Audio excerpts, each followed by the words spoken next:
సుషానా MA MEd, అదేవిధంగా సంధ్య MSc B Ed. మా కుమారుడు ఎంఏ ఎకనామిక్స్ చేస్తున్నాడు. ఆన్లైన్లో మినిస్ట్రీలో పాల్గొన్నాను. ఇంగ్లీషు రచయిత బ్రిటిష్, మన అక్కీబాబు కూడా హిందీలో ఉంటున్నాడు. పూర్వకాలంలో ఉండేటువంటి ఒక ఇంగ్లీష్ రచయిత రుడ్యార్డ్ కిప్లింగ్ 1900s 1936 ఆయన చనిపోయాడు. రుడ్యార్డ్ కిప్లింగ్ మంచి ఇంగ్లీష్ విషయంలో పట్టున్నవాడు. కొత్త కొత్త పదాలను ఇంగ్లీష్లో కాయిన్ చేస్తూ ఉంటాడు, సృష్టిస్తూ ఉండేవాడు. మంచి ఆయన ఉన్నతమైన దశలో మంచి పేరు ప్రఖ్యాతులు ఉన్నప్పుడు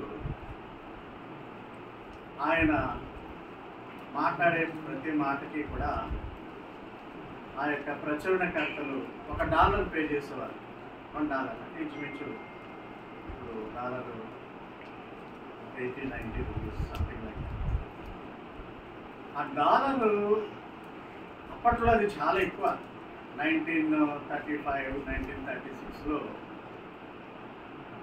డాలర్ అంటే చాలా ఖరీదైంది. డాలర్కి ఒక మాట మాట్లాడాడు అంటే $1 ఇచ్చేవారు. ఆయన డిమాండ్ చేసేవారు. కేంబ్రిడ్జ్ యూనివర్సిటీలో, మన అక్కీబాబుకి యూనివర్సిటీలు అన్నీ తెలుసు. కేంబ్రిడ్జ్ యూనివర్సిటీలో విద్యార్థులంతా కూడా ఒక టెలిగ్రామ్ ఇచ్చారు. ఆ రోజుల్లో ఇంటర్నెట్లు, స్మార్ట్ ఫోన్లు లేవు. టెలిగ్రామ్ ఇచ్చి, అయ్యా ప్రొఫెసర్, మీరు మాకు ఒక అద్భుతమైనటువంటి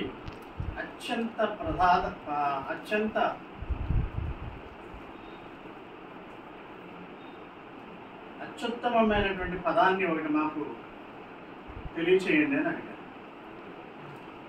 అత్యుత్తమమైన పదం అని, అత్యుత్తమమైన పదాన్ని పంపించండి అని చెప్పి $1 అని పంపించారు. అప్పుడు ఆయన తిరిగి మళ్ళా టెలిగ్రామ్లో అత్యుత్తమమైన పదం ఏంటంటే థ్యాంక్ యూ అని రాసి పంపించారు. అంటే రుడ్యార్డ్ కిప్లింగ్కి థ్యాంక్ యూ అనేటువంటి పదం అత్యుత్తమమైన పదం. మన ప్రభువు కూడా చాలా అత్యుత్తమమైన పదం థ్యాంక్ యూ. ప్రతి విషయంలో కూడా మీరు కృతజ్ఞతాస్తుతులు చెల్లించాలి. తెస్సలోనికీయులకు రాసిన మొదటి పత్రిక 5:18, ఎఫెసీయులకు రాసిన పత్రిక 5:20, ఫిలిప్పీయులు 4:6. ప్రతి విషయంలో కూడా for each and everything a Christian must say thanks to the lord what ever it is. ఆ విధముగా క్రైస్తవులు దేవుని పట్ల కృతజ్ఞత కలిగి ఉండడం అనేది చాలా ముఖ్యం. చక్కగా పాడారు సంజయ్ అనుకో, thank you Lord for whatever you are done for us. అసలు ఇంతకాలం మేము జీవిస్తున్నాము, ఇప్పటి వరకు మేము బతుకున్నాము.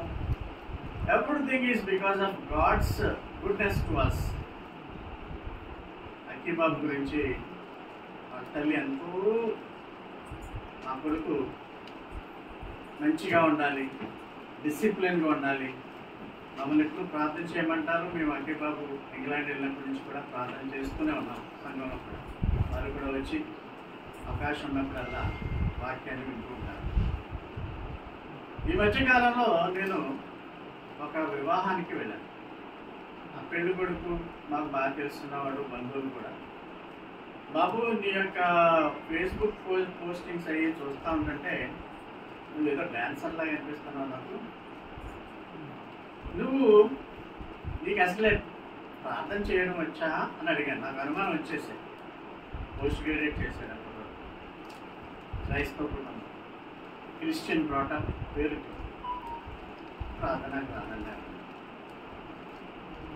ఆ అబ్బాయి కంటే మన అక్కీబాబు కొన్ని వేల రెట్లు బెటర్. అసలు చదవలేడేమో అనుకున్నాను. బ్రదర్ చెప్పినట్లుగా he has recited the Bible scriptures very well. చాలా మంది ఫారెన్లో ఉన్నాము మేము అని కొంత వాళ్ళు హెచ్చులు పోతూ ఉంటారు. It is not like that. చిన్నప్పుడు కొంచెము స్పీడ్గా ఉన్నా గ్రాడ్యువల్గా నేను 19వ ఏట 18వ ఏట నుంచి గమనిస్తున్నాను. క్లీన్గా హ్యాస్ బీన్ చేంజ్. మార్నింగ్ కూడా చెప్పాను నేను, నువ్వు సంతోషంగా నీ జీవితం అంతా జీవించాలంటే నువ్వు దీర్ఘాయుష్మంతులగినట్లు నీ తల్లిని తండ్రిని సన్మానింపు. నీకోసం ఎంతో తాపత్రయపడుతున్నారు వాళ్ళు నిన్ను విదేశాలు పంపించారు, బాగా చదువుకుంటామనే ఉద్దేశం అని కొంత హితబోధన చేయడం జరిగింది.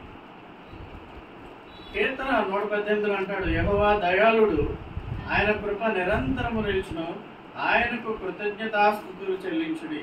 ఈ 118 సామ్స్ చదువుతాంటే ఆయన కృప నిరంతరము నిలుచును, ఆయన కృప నిరంతరము నిలుచును అని చాలాసార్లు రావడం అనే దాన్ని మనం గమనిస్తున్నాం.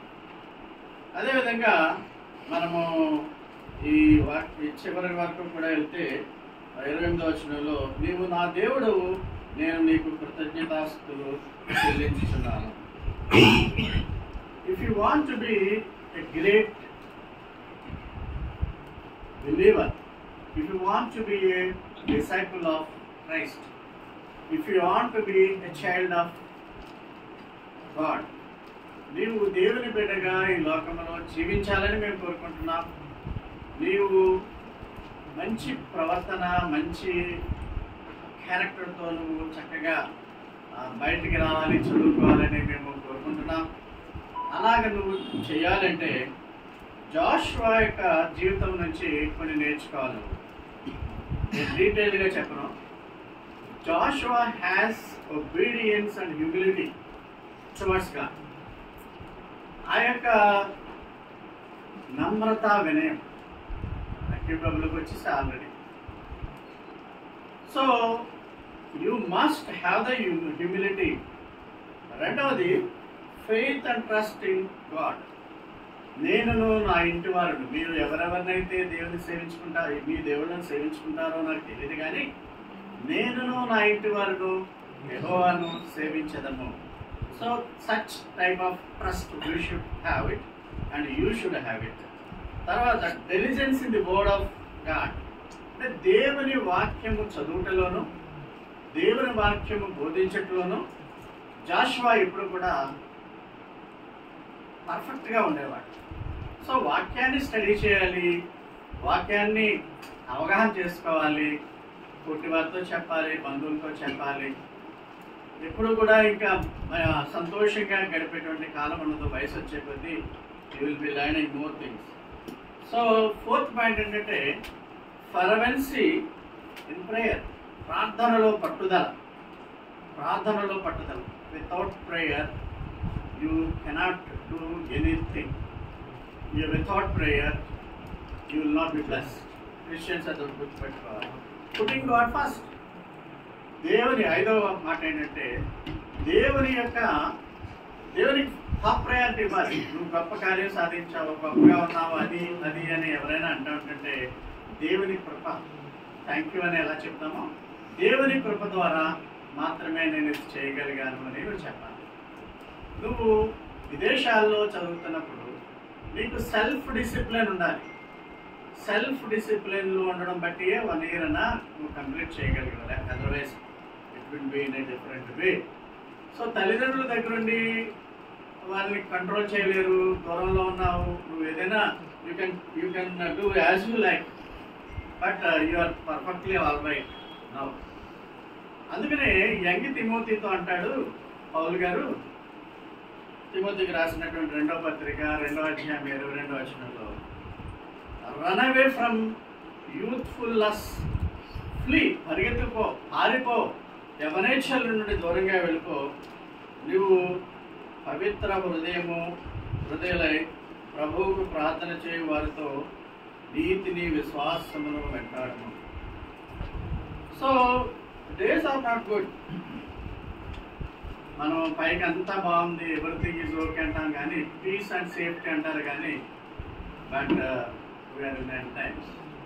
అదొకటి గుర్తుపెట్టుకోవాలి. నేను రేపటికి చర్చ్లో మాట్లాడడానికి ఒక 1 అవర్ లెసన్ ప్రిపేర్ అయ్యాను. అపోస్టసీ, మత భ్రష్టత్వం. దాంట్లో చూస్తే ఫాదర్లో మత భ్రష్టత్వం, అదేవిధంగా చర్చ్ విశ్వాసంలో మత భ్రష్టత్వం, యూనివర్సిటీల్లో మత భ్రష్టత్వం, థియలాజికల్ కాలేజెస్లో మత భ్రష్టత్వం, అలాగే యుఎస్ఏలో ఎపిస్కోపల్ చర్చ్ అని పెద్ద చర్చ్ ఉంది, దాంట్లో మత భ్రష్టత్వం. ఇంకొక విడ్డూరమైనటువంటి విషయం ఏంటంటే కొంతమంది LGBTQ+ అని ఒక గ్రూప్ ఆఫ్ పీపుల్ ఉన్నారు. LGBTQ+. అఖిబాబుకి అన్నీ తెలుసు, ఎందుకంటే ఇవన్నీ కూడా అక్కడ యూకేలోను యుఎస్ఏలోను ఫ్యామిలియర్. LGBT అంటే L అంటే లెస్బియన్స్, B అంటే బైసెక్షువల్, T అంటే ట్రాన్స్జెండర్స్, Q అంటే క్వశ్చన్ చేస్తూ ఉంటారు. LGBTQ అండ్ ప్లస్ అంటే ఇంకా ఇలాంటి గ్రూపుల్లో ఏదైనా కలుపుకొస్తే వాడు. So LGBTQ is a umbrella word for group of different people. వాళ్ళకి డిఫరెంట్ చర్చెస్ ఉంటాయి, డిఫరెంట్ పాస్టర్లు ఉంటారు. సో వాళ్ళంతా కూడా హోమోసెక్షువల్స్, స్వలింగ సంపర్కులు అయి ఉంటారు. అలాంటి కల్చరు యూకే యుఎస్ఏలో ఎక్కువైపోతుంది, యూనివర్సిటీలో కూడా ఎక్కువైపోతుందని నేను చదివాను. హార్వర్డ్ యూనివర్సిటీ, ఏల్ యూనివర్సిటీలో మత బోధకులే యేసు ప్రభు యొక్క దైవత్వాన్ని శంకించే విధముగా బోధనలు చేయడము, దేవుడు స్త్రీ అని చెప్పడము, ఆయన పురుషుడు కాదట, స్త్రీ అట బైబిల్కి వ్యతిరేకంగా. అలాగే మరి ఇంకా కొన్ని విషయాలు దేవునికి ఎగెనెస్ట్గా ఉన్నవి. వాళ్ళు ఏడాదికి ఒకసారి 4 లక్షల మందితో ఒక పెరేడ్ చేస్తారు, గే పెరేడ్ అని. ఆ పెరేడ్లో Lord Jehovah is a gay, Jesus is a gay, we are gay, we are proud to be gay అని మేము యేసుప్రభు సౌలంగా సంపర్కంతో ఈ విధమైనటువంటి కల్చరు విదేశాల్లో పెరిగిపోతుంది. సో ఆ థియలాజికల్ యూనివర్సిటీ నుంచి బయటకు వచ్చే వాళ్ళు కూడా గే పాస్టర్స్ అంటారు కొంతమంది, అందరూ కాదు. సో బోధ అలాగే ఉంటుంది, అదే విధమైనటువంటి కల్చర్లో పెరుగుతూ ఉంటారు. మామూలు యూనివర్సిటీలో కూడా గే కల్చర్ ఎక్కువైపోయింది. సో మన బిడ్డలు చాలా కేర్ఫుల్గా పెరగాలి అంటే they should have the fear towards the lord. ఇవన్నీ అందరికీ తెలిసినవే, నేను ఓపెన్గా చెప్తున్నాను అంతే. సో యెహోవాయందు భక్తులు కలిగిన వాడు ఎప్పుడు కూడా డిసిప్లిన్గానే, సెల్ఫ్ డిసిప్లిన్గానే ఉండడానికి వాడు జాగ్రత్త పడుతూ ఉంటాడు. Even if he is in different type of people, అక్కడ చెప్పక్కర్లేదు, ఆయన యూనివర్సిటీలో చదువుతున్నాడు.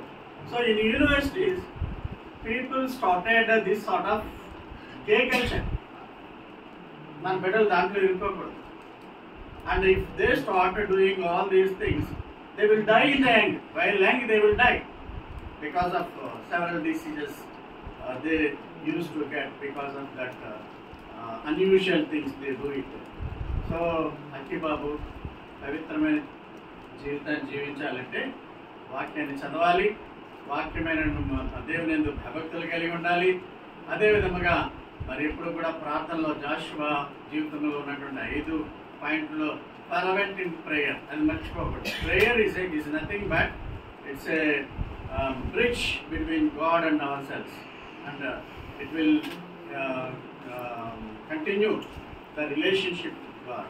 So దేవుల్లో నువ్వు పెరగాలి, ఇంకా పెద్దోడు అవుతున్నావు, ఇంకా చాలా అచీవ్ చేయాలి నీ యొక్క జీవితంలో. బట్ అన్నిటికంటే అచీవ్ చేసేది ఏంటంటే if you have the Lord Jesus Christ with you, that is the great achievement. Mummy డాడీలు కూడా వరేది నువ్వు అక్కడ ఎలా ఉంటావు ఏంటని, because children they will go away and they are at liberty. Whatever they want to do they can do in abroad. ఇండియాలో కూడా అంతే కదా, వైజాగ్, విశాఖపట్నము, ఈ చెప్పినవన్నీ కూడా నేను యూకే యుఎస్ఏ యూనివర్సిటీ చెప్పింది. ఈవెన్ థియలాజికల్ యూనివర్సిటీస్ బెంగళూరు, చెన్నైలో కూడా most of the pastors they are addicted to several bad things. మనం చెప్పుకోకూడదు. ఇంకా అలాంటి ఇన్స్టిట్యూషన్ నుంచి వచ్చి పాస్టర్గా అయినోడు అలాంటిదే బోధిస్తాడు. చర్చిలో కూడా ప్రజలు కూడా అదే విధంగా తయారవుతారు. So we are at the stage of apostasy, మత భ్రష్టత్వం. బైబిల్కి వ్యతిరేకమైనటువంటి బోధనలు అనేకమైన ప్రపంచంలో హల్చల్ చేస్తున్నాయి. You can observe it. But మీరు నమ్మినటువంటి సిద్ధాంతాన్ని మీరు ఇప్పుడు కూడా మర్చిపోవద్దు. Akkibabu run away from the youthful lust. Akkibabu ఒకలే కాదు, there are many youth here, whoever is listening to me, they must be very careful in safeguarding themselves from all the devilish things, from all the devilish acts around the world going on. So devil will want to destroy the believers, and it will only look to destroy the believers. గర్జించు సింహం వలె ఎవరిని మింగుదరాని తిరుగుతూ ఉంటాడు, మనల్ని మింగుదామని చూస్తూ ఉంటాడు. But our Lord is our protector, Jehovah is our protector. ఆయనే మనల్ని కాపాడువాడు, నిన్ను కాపాడువాడు, కొనుక్కుడు నిద్రపోడు. కాబట్టి నువ్వు విదేశాల్లో ఇంకా 2 years 3 years ఎంతకాలం ఉంటావో నాకు తెలియదు, కానీ but you should come back to make your parents happy and get settle down here rather than going far away from all of us. May God bless you.